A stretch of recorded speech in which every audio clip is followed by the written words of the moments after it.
This video is sponsored by DanceSafe. The difference between a safe night and a tragedy often comes down to one thing: testing. DanceSafe's kits can detect fentanyl, xylazine, LSD, and many more because harm reduction saves lives. Shop their inventory using my link, dancesafe.org/r/thetripkeeper to pick up a kit and support the channel. The link will be in the description below. Thank you to DanceSafe. Now let's start the video.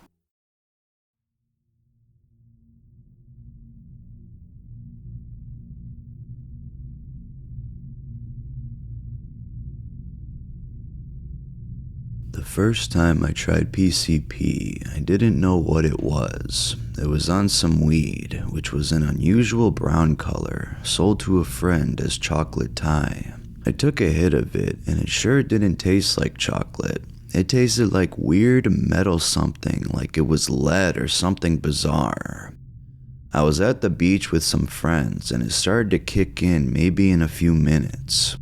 I was walking back along the beach and I felt very rolled up and stretchy, like I was wrapped in something and fuzzed out, but I was kinda weird and not sure where my arms and feet were. I walked by a lifeguard tower and wasn't sure if I was passing it or had passed it. I could swear I had passed the same one at least 3 times. Then I started getting further out and everything sounded wet and far away, and the scenery looked crooked and tall or far away and kinda jumping from place to place, though not moving, just seeming closer. At some point, I got really focused on the wetness and felt floating like in water and wasn't sure if I was walking or aware if I was able to walk. And then I was sort of fuzzy, not sure what was happening because I was so in thought, but I felt stupid, like my thoughts moved fast, but my understanding couldn't keep up. Later, I was walking the other direction and wasn't on the beach anymore. I'm not sure if I checked out or if that was an illusion.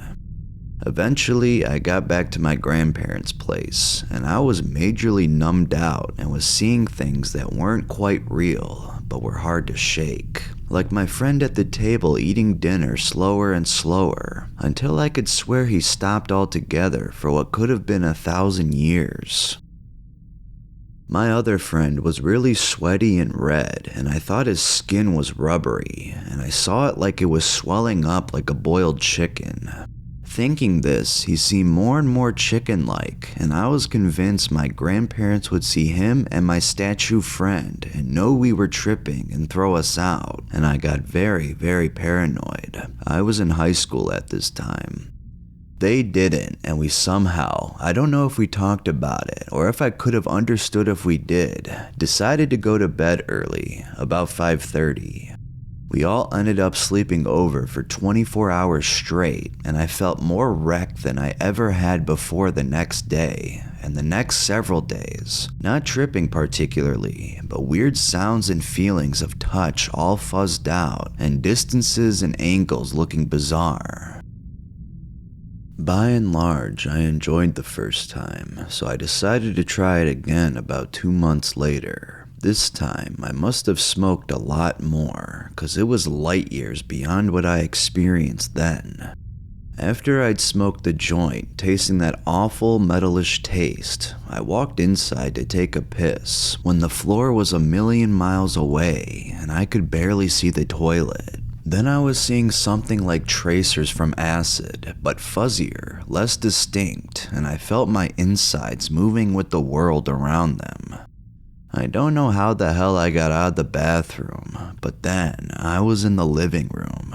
All browns and mahoganies like dirt, and the ceiling seemed so high, and I seemed tiny with this great-grandfather clock arced down toward me like staring, and I saw something like eyes and read something, and I could feel bits pulsing through me, coursing in all directions at once. Little balls or shapes or something of lead or steel metal, and I knew I had been poisoned. I was dying, and the metal was flowing through my veins and my nerves. I was dying, going completely insane.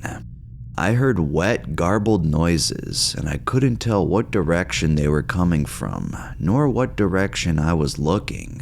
My perspective seemed to have nothing to do with any kind of movement, and I wasn't sure when I had moved or where I would go. The arc of the darkness of the wood and the clock and the metal was overwhelming, and then suddenly, I was out in the den. My friend was there, and it seemed like hours had gone by. He was speaking something, but the sound seemed to come from nowhere distinct, flat, and too fast or too much to piece together. But I could hear something, like my voice, distorted, unclear, but some conversation was going on. The darkness outside the window was blazing black, like I could get absorbed and couldn't turn away.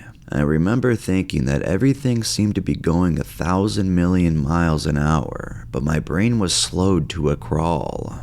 The metal poison feeling was gone, but I was think heavy and separated from my body, like watching myself move but unable to control or know where I would go.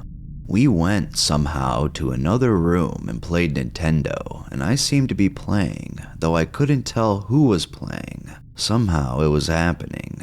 I looked over at my friend, and he was so stiff, rigid, and his skin seemed really tight, frozen, crystallized, and like a rock, and the rock-likeness of him was so profound that he seemed totally concrete. Then a flash of a Cheshire cat freak smile, did I imagine it, totally blew me away, and floated apart from his face in the air for what seemed like minutes. The heaviness of him I felt in my brain, and the dirty concrete solidifying, contaminated inside me, spreading throughout my body, and I was sure I was going to be a statue too. And at this point, I must have gotten stuck, because I lose what happened for a while. When I came sort of back, I was in the den again, and outside the window was bright screaming daylight like Mercury's sky shimmering through my whole being. I got lost again in the brilliance, some sound bringing me back music I couldn't tell what it was, and then daylight. Paranoia blazed, and my heart was about to explode when I realized I had stood frozen in the den all night, and it was day, and my friend's parents had come home, and they had found us, and we were so busted. I couldn't come down, and oh my god, oh my god, oh my god, oh my god. Then, nights, black, not even shadows, and thinking stars and little bits and bits of metal in the sky, and it was still the same night. Could be minutes or years, and I was so fuzzed out, the paranoia was slipped down, and I finally walked into the bedroom and laid down on the floor, seeing what I was thinking, but not really. Kind of glowing fuzz like an after image, but there was after images everywhere, and what was here and what was there in my head.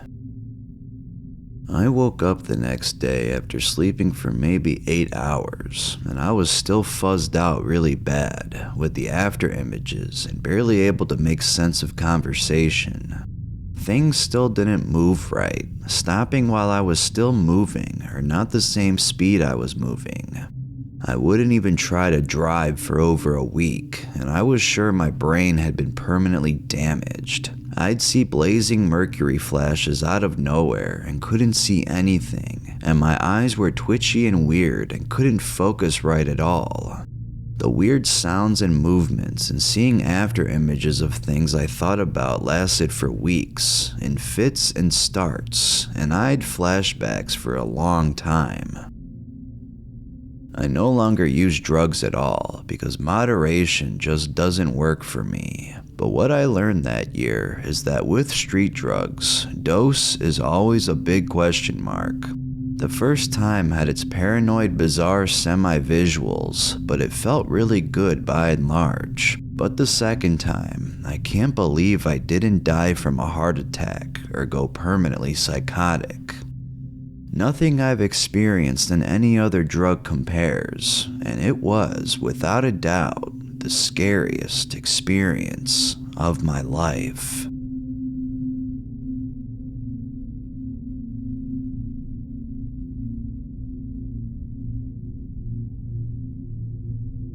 This is the strangest tale. I should let the reader know that I was an inveterate pothead at the time. I was experienced with several hallucinogens, as well as the entire dictionary of opiates, and nearly anything you can name, save for the newer designer drugs. I was not taking any other prescription or non-prescription drugs or herbs. I was in excellent physical condition. Mindset was alert and happy. So begins the tale. An acquaintance, R, asks if I would like to get high before first bell. I reply that I certainly would, and R, M, and I go find a quiet place to light up. R was a dealer in most everything psychoactive, but lately he was selling phencyclidine. He had large quantities and was erroneously referring to it as pink tea. It had no THC in it, whatever a subsequent lab test bore out. Sometime later, he turned himself in a psychiatric hospital, the victim of his own excessive use of his ersatz THC. Hence, we know that he was selling PCP, pure and simple. So the three of us smoke a very small joint of what tasted like bottom of the barrel homegrown. It was very green and very harsh. Upon finishing the joint, I dashed to my first class. As I ascended the steps in front of the university, I felt much winded and very, very odd. I didn't have a moment to reflect on these feelings, as I was running late. Upon entering the classroom, I felt as if I had opened the door into another universe. Nothing was familiar. My classmates looked roughly the same, but I had difficulty remembering their names. I asked a classmate, Richard, if I looked stoned. His reply was something to the effect of, if Tom, the professor, sees you like that, he'll go nuts. Normally I would laugh this off, but in my deteriorating state of mind, I became quite paranoid. I was spiraling out into an unknown place. I thought that this can't be the effect of one measly joint. I nervously looked at the classroom clock not 4 meters from where I was sitting. The clock appeared to be underwater. It also appeared to be inside my mind. I found this very unnerving. I started to have delusions that seemed to be triggered by my most altered depth of field. I felt that the universe and all it contained was the size of a drop of water. The clock appeared to have stopped. I was really far out in some other place. We had finished the joint no more than 5 minutes ago. As the distance between the clock and me was no longer, I too felt as if I was underwater. Hadn't things always been this way? Of course not. But what had things been before this? I then very vaguely remembered smoking the joint. I was under the influence of some form of drug, but which one? Then I was again lost. I lapsed into a quasi-psychedelic reverie, this time blown into a million shards of non-existence. I was so detached that the room and my clock seemed to be underwater. All that there ever was, a water droplet, inset into my mind, and as expansive as one could imagine, all at once. Although like any powerful experience, you cannot convey it fully to another. But if you imagine that everything that ever was could be seen through a fisheye lens that was roughly halfway embedded in your head, that's a reasonable approximation of what I both saw and felt. I once again came back to question how things got to be this way. This gave me a bit of grounding for the moment, although still very confused. Then the most astonishing thing happened. The professor, for reasons unknown to me to this day, passed around Pop Rocks candy. I took an amount of the unknown substance and placed them with my very alien-looking hand into my mouth. Not knowing what to expect, I freaked as the Pop Rock started bursting inside my mouth. This set off a deafening roar inside my mind. Anyone that has tried this candy straight knows it's kind of a rush. Not knowing what was going on, I was terrified. I fled the classroom and went outside. I was barely able to focus. When I was able to focus, wherever my gaze landed became as the clock. A truly strange experience indeed. The disconnect from reality was extremely powerful and felt very real. I tried to measure my pulse rate, not really even knowing what that was, and all movements seemed to slow down. Time was very dilated. In my state, time ceased to have meaning. Being outside did wonders for my paranoia. I was no longer fearful of being found out about in my current peculiar state. As my thoughts wandered, I had archetypal psychedelic negative thoughts. What if I never come out of this state? What will people think of me? Oddly, even as I contemplated what people might think of me, a soul lost to the abyss of some unknowable weirdness, it did not occur to me that I was thinking of consensus reality. I slowly began to reintegrate. The bubble that was all began to fade. I asked a fellow student what time it was. 10:30 a.m. came the reply. I had been fully under the drug spell for over 2 hours. I was still far away, but coming down. I tried to measure my come down by known guideposts. The high was different, and all my usual counters failed. Then I was down. I felt fine, and not a bit worse for wear. I now had to find R to ask him what the hell he had dosed me. I found him a few hours later. I asked him in the sternest way possible. His reply was to laugh.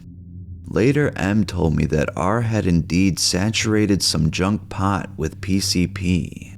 Of course, I then asked M if he had any weird effects from the joint that we had smoked earlier that day. He replied that he didn't smoke any of it. He had learned from prior experience not to trust R.